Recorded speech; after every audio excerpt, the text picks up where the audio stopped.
Hello, folks. Good to be back. Yes, Alison, back on. Missed you guys. Last few days been having a bit of fun, actually. Been teaching and training business entrepreneurs. I am fortunate enough to hang out with some amazing people every quarter. Every 3 to 4 months, I get a chance to hang out with a bit of a tribe of cool, amazing entrepreneurs and do some training.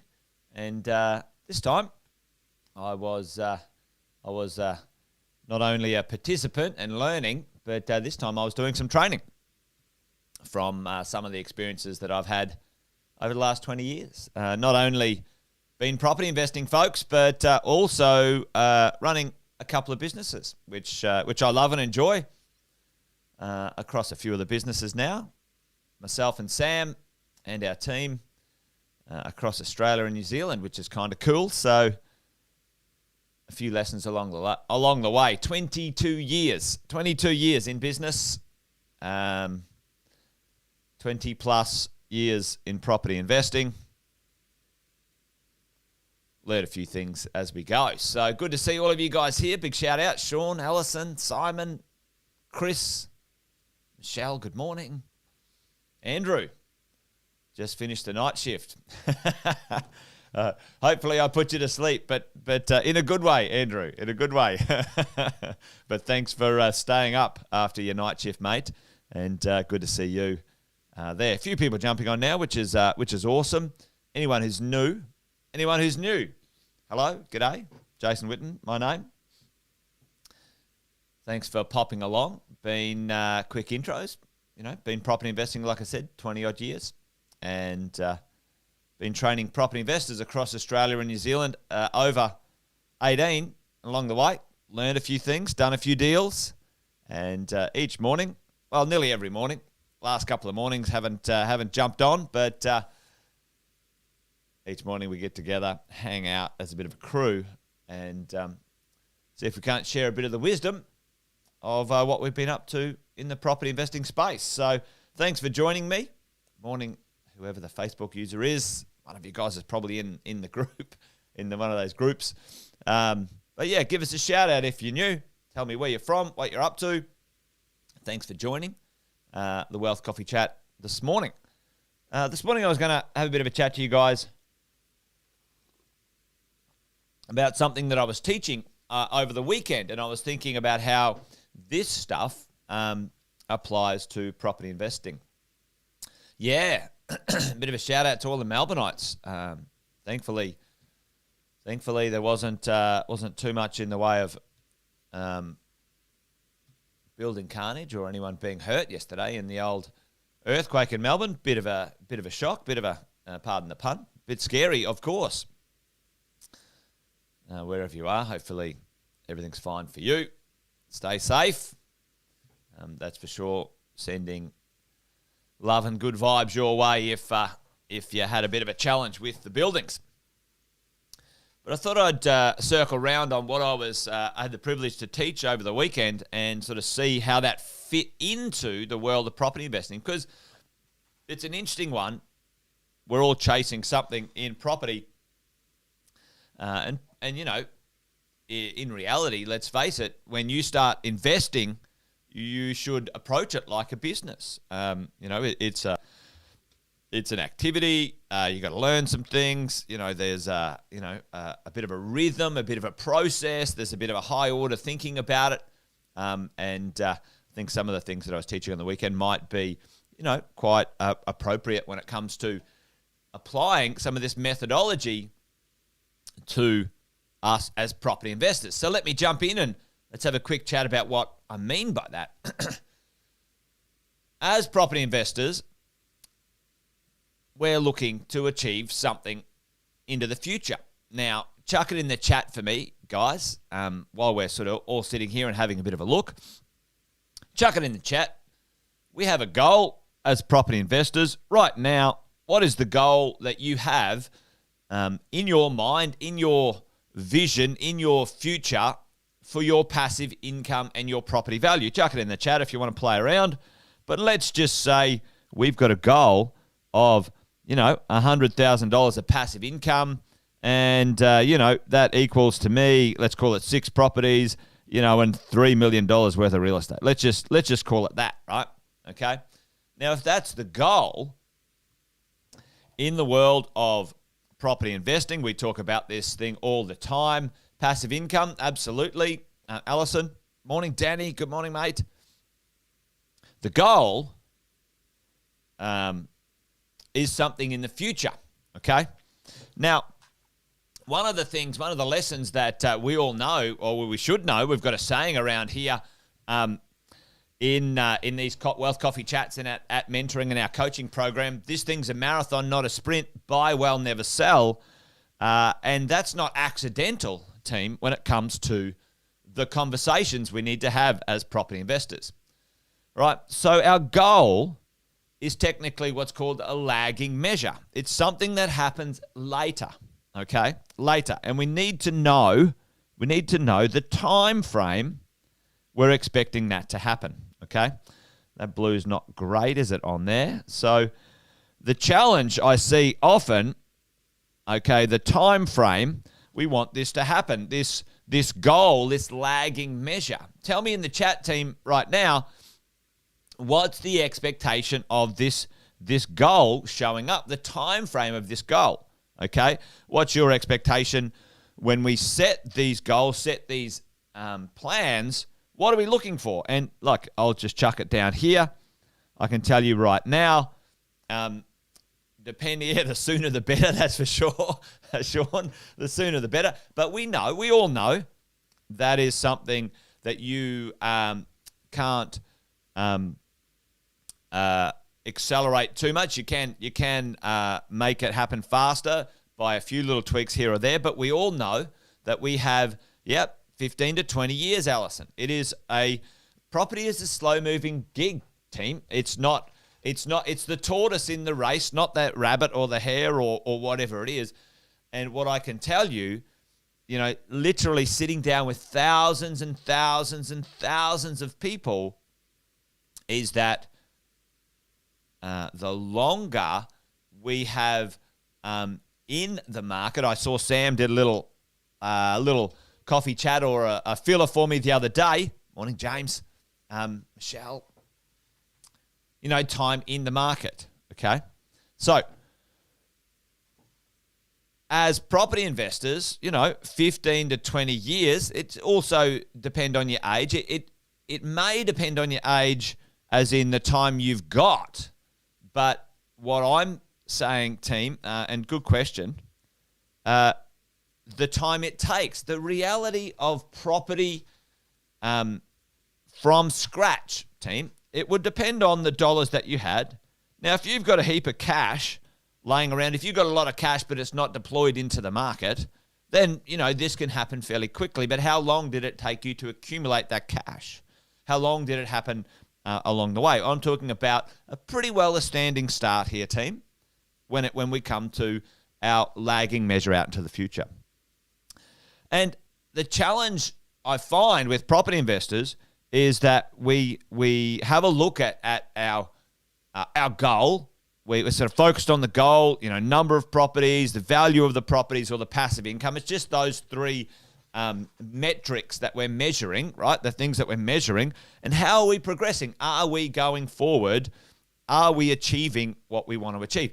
The challenge becomes for many of us is we get a little bit impatient along the way. Tell me, folks, in the chat, has anyone ever sat there and going, bloody hell, is this ever going to happen? Is this ever going to happen? Is Jason talking rubbish? Is he talking bullshit? I've been going 3 years now. I've been going 5 years now. Nothing's happening or whatever. Anyone ever felt that way, in the property game? And I can tell you, yep, there we go. Yep, absolutely. And team, folks, it is absolutely normal and absolutely to be expected because this takes some time to get going. We can second guess ourselves, okay? And I wanted to circle around on this one today, 5 years after 5 years. And I've owned many properties that, I give you a classic. Owned a property in Long Jetty in New South Wales, and I owned that property for 13 years. And it took 13 years for that property to double in value. And it doubled in value. It was literally flat for 9 years. 9 years. And then boom, up it went. Okay? Most overnight success took years to come to fruition. Exactly, Michelle. All right? So the challenge, team, is we often, as property investors, we get obsessed with the wrong thing, the wrong measurement, the wrong thing to focus on, and we should be making sure we get dialed the behaviors, the places, the things that are what is called a leading measure, a leading behavior, the behavior that leads to the outcome. Don't miss this one. Let me say that again. The behavior and actions that will lead to the outcome. Okay?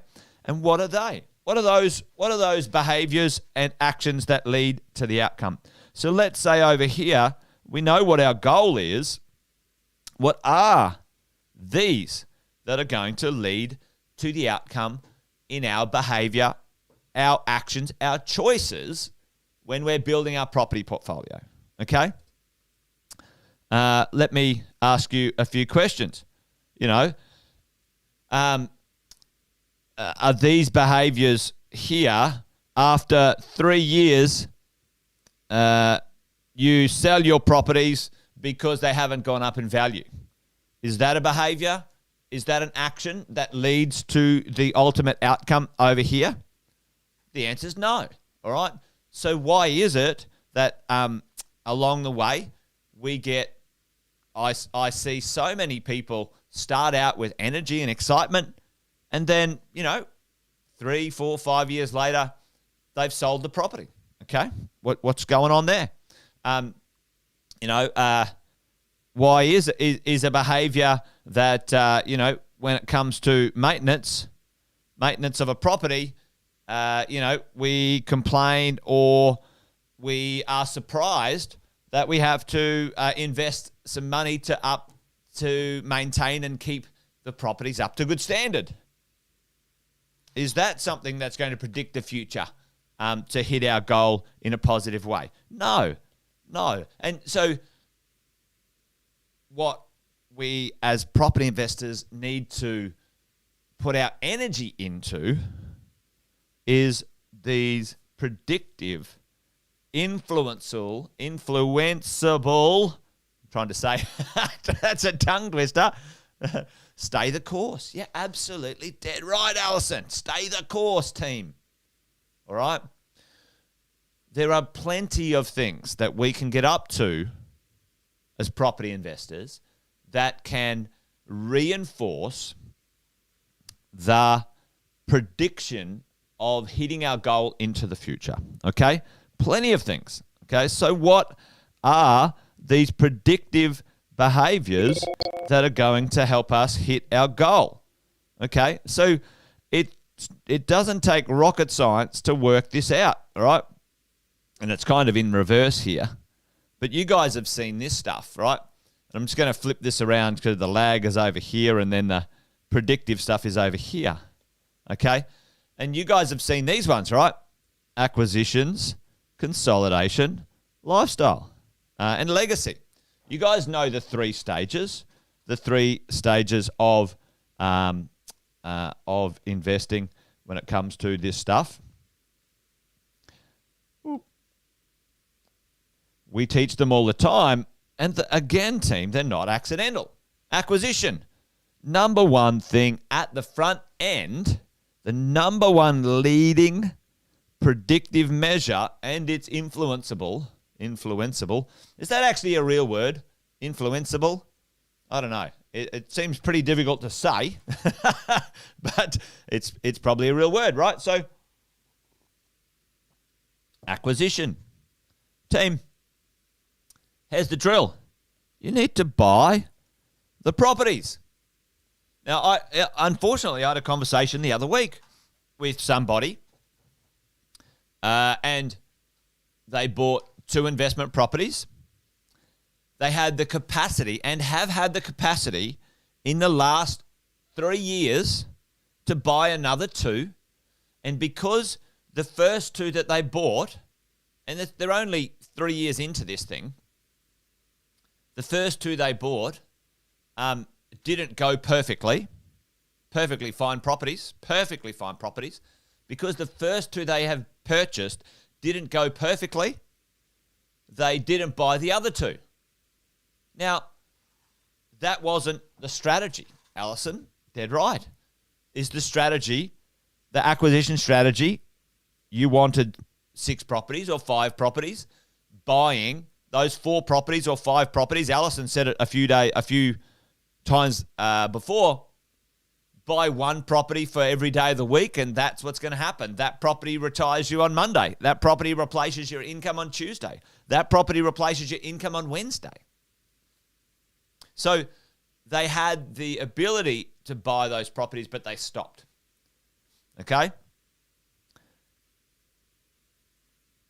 Predictive, influenceable.